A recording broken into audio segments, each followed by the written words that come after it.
fun traditions are a classic on Halloween. For my family, we had this tradition that we would all buy our favorite candy at the store the night before Halloween. My favorite was cookie dough bites. Anybody ever had those? They're disgusting now, but when I was a kid, they were my favorite thing ever. And if they're your favorite right now, talk to me in like 10 years. I'm really curious where you're at. But we would get candy anyways. We'd rent a movie from a place called Blockbuster, which was a place where you went and you rented movies, and then you brought them home and put them in your DVD player, and then you watched them. Very cool. Very old time, I know. We would turn off all the lights for extra scary effect, and we'd watch a movie. Okay, we'd always get scary movies. So Halloween has a special place in my heart because it has introduced me to so many great movies. It was on Halloween night, the night before. For those of you who are real scary movie fans, try not to make fun of me because I promise I thought these were really scary when I was a kid, okay? So on Halloween, the day before Halloween, we would watch movies, and they were always scary. The first one I watched was Ratatouille, very scary. When I was a child, very scared of Ratatouille. I was like, that shouldn't be possible. There shouldn't be a rat that can get on my head and like, And I didn't like it. Monsters House, anybody ever seen that? That one was scary. Haunted Mansion, whatever, it was scary. And the dinosaurs of Jurassic Park, which actually is a little scary. Still. By the way, Jurassic Park is way scarier if you watch it in the dark. And one of the cool things about Halloween is we always dress up. A lot of times people wear masks, and that's what we're going to talk about tonight is masks. You can't read people's expressions when they're wearing a mask. No one knows what you're thinking when you're wearing a mask. It's all weird. And when someone is wearing a mask, it's hard to tell what they're really thinking or feeling altogether.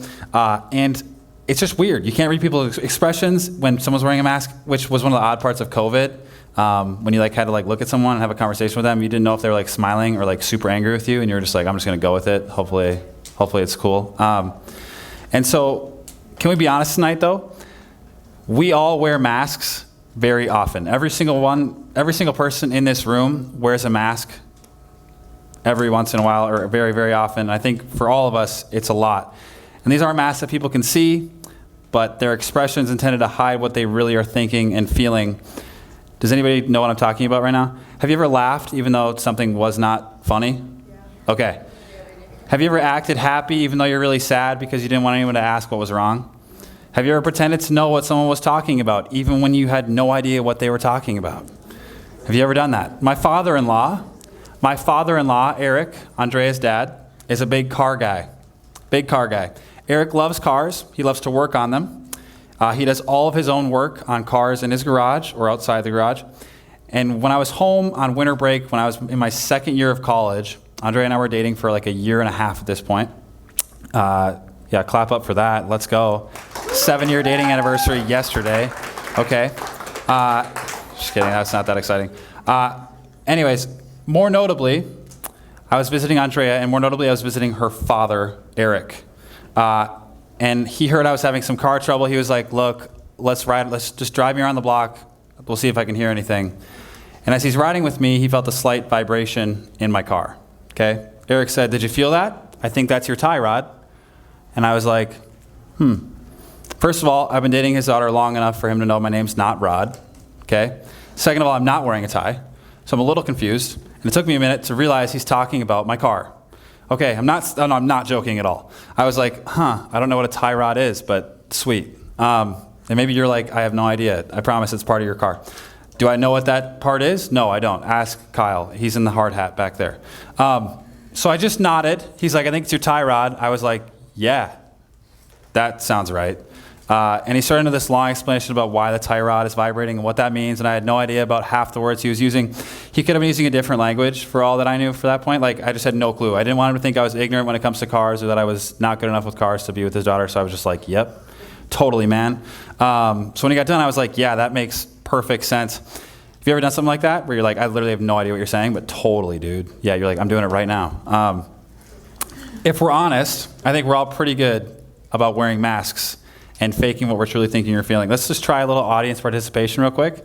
I'm going to tell you a facial expression, and you're going to show me what that facial expression is, okay? You got it? Yeah. Okay, here we go.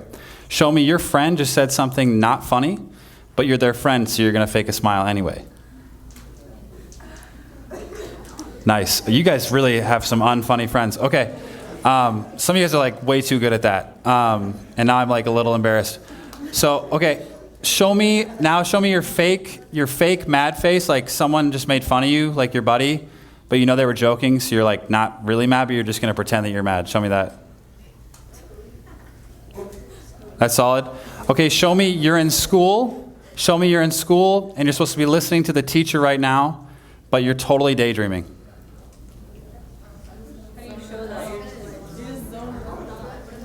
What is it like? You're just zoned out. Okay. Some of you look a lot like that while I'm teaching too. So let's pay more attention. I don't know how to take that, but let's just not do that. Okay, show me you've had a terrible day, but you're pretending everything is fine. Show me you've had a terrible day. I think some of you guys are really, really good at that face. I think some of you are really, really good at that specific face. Because I think some of you guys wear masks. Because the truth is, we all wear masks. Faces that mask who we really are and what we're really feeling and thinking. And so today I want to read a story about a woman in the Bible who I believe was really good at wearing a mask. We find her story in the Gospel of Mark chapter 5. So if you have your Bibles, we're going to be Mark chapter 5. You can all stand up real quick while we read God's Word. Mark chapter 5. We're going to be reading verses 21 through 34. 21 through 34. Chapter 5.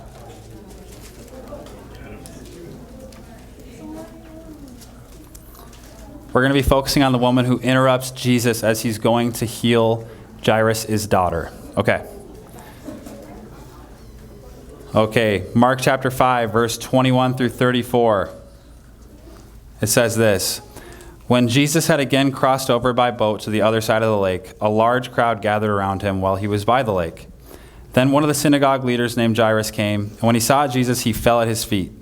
He pleaded earnestly with him, "My little daughter is dying. Please come and put your hands on her so that she will be healed and live."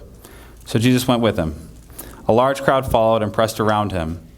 And a woman was there who had been subject to bleeding for 12 years. She had suffered a great deal under the care of many doctors and had spent all she had. Yet instead of getting better, she grew worse. When she heard about Jesus, she came up behind him in the crowd and touched his cloak, because she thought, "If I just touch his clothes, I will be healed." Immediately her bleeding stopped, and she felt in her body that she was freed from her suffering. At once Jesus realized that power had gone out from him. He turned around in the crowd and asked, "Who touched my clothes?"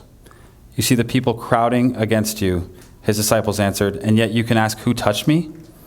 But Jesus kept looking around to see who had done it. Then the woman, knowing what had happened to her, came and fell at his feet, and trembling with fear, told him the whole truth. He said to her, "Daughter, your faith has been healed. Your faith has healed you. Go in peace and be freed from your suffering." You can be seated. You can be seated. So Jesus is headed to the house of a man named Jairus to heal his sick daughter, and this huge crowd was following him. And in this crowd was a woman who had been sick for 12 years. Everybody say 12 years. 12 years. That's a long time. That's a long time. She had been to doctor after doctor and had spent all of her money, and she was still sick. And I'm guessing in those 12 years she had become really, really good at wearing a mask. She had become really great at putting on a smile and pretending everything was okay when it wasn't, because at some point over those 12 years she likely got tired of people asking how she was doing. She was tired of people feeling bad for her, looking at her weird. She probably masked a smile and pretended everything was okay when it wasn't. And we don't know for sure, but I bet that's what this woman did. For 12 years she battled this sickness, but one day she heard Jesus was coming by and she wanted to get well, and she had nothing to lose except for her mask. So she boldly made her way through the crowd and touched Jesus and was healed. Amen. But then Jesus stopped, and he wanted to know who had touched him, and then she has a choice to make. She has a choice to make. Would she hide in the crowd and pretend nothing happened? Or would she step forward and say, "Here I am, and this is what happened"? She chose to step forward and put it all out there in front of the entire crowd. Mark says she told him the whole truth. Everybody say whole truth. She told Jesus everything. She was real and honest and vulnerable. She took off the mask in front of that entire crowd and said, "This is what I'm going through. This is what I'm going through." And I think Jesus was probably proud of her for taking a risk and stepping into that crowd, finding him, and being willing to take off the mask and be real. And the woman walked away free, because there's freedom when you're willing to take off the mask. Everybody say, take off the mask. In the same way, there's freedom in Jesus from the bondage of sin. But it's scary. It's scary. I bet the woman was scared coming up to Jesus. But I also bet she was glad she did when it was over. Some of you come here on Wednesday nights and on Sunday mornings, in random days during the week, and you're like, hey, Caleb, and I'm like, what are you doing? Anyways, some of you come here, though. Some of you come here a lot, and you pretend everything is good, but on the inside, you're hurting. And I think it would be great if today we stop pretending that everything is fine. Sometimes we can believe a lie that we have to be tough and act like we have it all together. We have to act like we have no problems, no issues, no faults, no failures, nothing wrong. But God looks at that, and he sees right through that.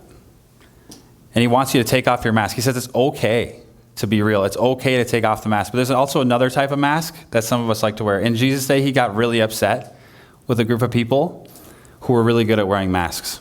He called them hypocrites. If you're curious what I'm referring to, go check out Matthew chapter 23 after this. Do you know what makes you a hypocrite? Do you know? An actor is the same word as hypocrite in the Greek language. It's the same word as hypocrite. It means the person who wears a mask or a pretender. A pretender, some of you think you have everyone fooled. Nobody's even looking at you weird.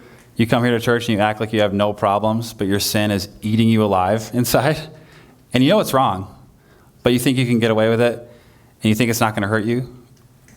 Newsflash, it already has. It already has hurt you. That's the truth.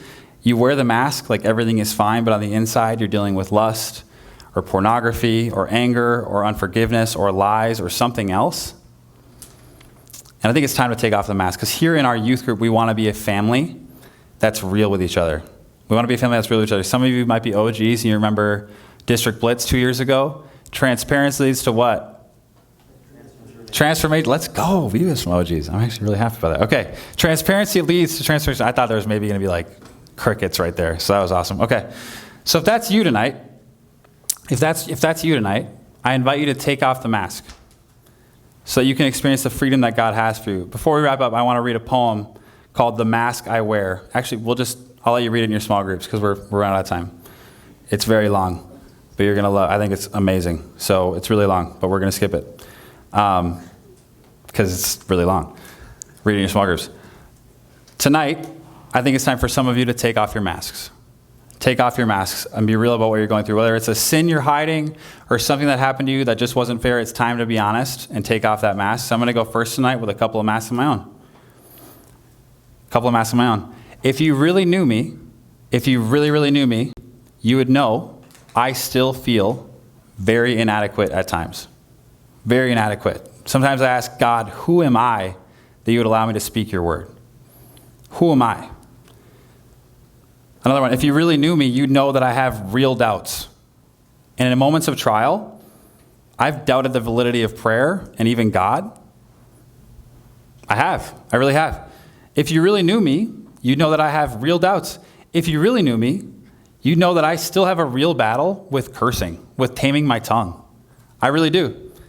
Because of the upbringing I have and the way I was raised, swearing was a regular thing, very regular thing around my house. I still struggle to keep words like that out of my mouth. Taming the tongue is something I'm still learning, and I know it is for some of you too, because I've heard you. I know it is for some of you too. I didn't look at any of you, don't worry. Somebody's like, oh, who did you just look at? No, you're good. But I'm sure you have your own things like that. I'm sure you have your own.